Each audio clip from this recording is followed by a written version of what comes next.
आपलं आरोग्य आपली जबाबदारीमध्ये या ठिकाणी आज नाना नानी पार्कमध्ये लातूरातील प्रसिद्ध उद्योजक तसेच बिझनेसमॅन त्या पद्धतीने सामाजिक कार्यकर्ते आदरणीय विक्रमजी सौदागर साहेब आळस न करता दररोजचं त्याने या ठिकाणी व्यायामला येतात। त्यांचा व्यवसाय खूप मोठा आहे। लातूरमध्ये प्रत्येक घरामध्ये त्यांचं नाव आहे। प्रत्येक घरामध्ये त्यांच्या माध्यमातून गाडी पोहोचलेली आहे, टू व्हीलर विशेषतः फोर व्हीलर पण पोहोचलेली आहे। त्यासोबत घर देखील त्यांच्या माध्यमातून अनेक लोकांचे घराचे पण स्वप्न पूर्ण झालेत। एवढं शेड्यूल बिझी असताना देखील त्यांनी व्यायामला का येतात आपण त्यांना विचारूया।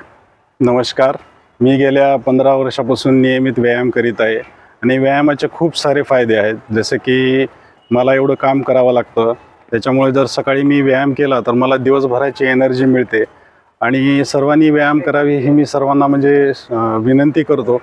व्यायाम केल्यामुळे तुमचं आरोग्य छान राहते, बीपी शुगर होत नाही आणि तुम्ही भरपूर काम करू शकता। आता माझा इतका किती बिझी जरी शेड्यूल असला तरी मी स्वतःसाठी दिवसातून 1 तास तरी काढतो। म्हणजे त्याच्यात मी कधीच हाईघाई करत नाही। जसं जमेल तसं मी प्रयत्न करतो। कधी वॉकिंग असेल, कधी जिम असेल किंवा योगा असेल, ज्याप्रमाणे आपल्याला जे योग्य असेल ते मी करत राहतो आणि याच्यामुळे माझ्या आरोग्याला खूप छान फायदा झालेला आहे। माझे वेगवेगळ्या प्रकारचे व्यवसाय आहेत, त्याच्यामुळे मला सतत गावाला वगैरे फिरावं लागतं। तरी मी तिथे जरी गेलो तरी कमीत कमी वॉकिंगचा तरी मी व्यायाम तिथे करतोच। तरी मी सर्वांना विनंती करतो की तुम्ही व्यायाम करा, त्याच्यामुळे तुम्हाला म्हणजे कुठलाही एक्सक्यूज देऊ नका।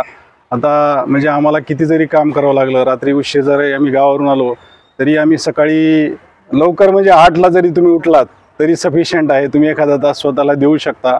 आळस न करता रेग्युलर व्यायाम करणे ही आरोग्याची गुरुकिल्ली आहे। तसंच मी आमच्या युवकांना सुद्धा सांगू शकतो की त्यांना व्यायामाची खूप जास्त गरज आहे, कारण पहिल्यासारखे खेळ वगैरे आता राहिलेले नाही आहेत। मोबाईलमुळं तरुण बसूनच राहतो, त्यात जंक फूडचा पण खूप मोठा त्याच्यामध्ये त्यांच्या आरोग्यावर परिणाम होतो। त्याच्यामुळे सर्वांनी इवन हाऊसमेडनी सुद्धा व्यायाम करणे हे गरजेचं आहे। घरातलं काम केलं तर व्यायाम होत नाही आहे हे ते लक्षात घ्यावं। इथे येऊन पार्कमध्ये किंवा घरी किंवा कुठेही असेल कमीत कमी स्वतःच्या आरोग्यासाठी 1 तास देणे अत्यंत गरजेचे आहे। धन्यवाद सर। बरेच लोकांचे असे प्रॉब्लेम असतात की सर आम्ही विचारलं सर व्यायामला का जात नाही, तर बरेच लोक म्हणतात मला व्यवसायाचं टेन्शन आहे, घरचं टेन्शन आहे, जॉबचं टेन्शन आहे। पण तुम्हाला जर बघितलं तर तुम्ही होंडा सिटीचं शोरूम आहे, त्याच्यानंतर कियाचं शोरूम आहे, बिल्डर आहेत मोठे, सामाजिक क्षेत्रात काम आहे आणि अनेक बिझनेस पण आहेत। एवढे बिझनेस असताना देखील, एवढं शेड्यूल बिझी असताना देखील तुम्ही या ठिकाणी दररोज 1 तास देता। म्हणजे इतर जे लोक असे कारण सांगतात त्यांना तुम्हाला काय मेसेज द्यायचा? मी तेच सांगतो की कमीत कमी तुम्ही 1 तास तरी 24 तासापैकी आपल्या आरोग्याला द्या।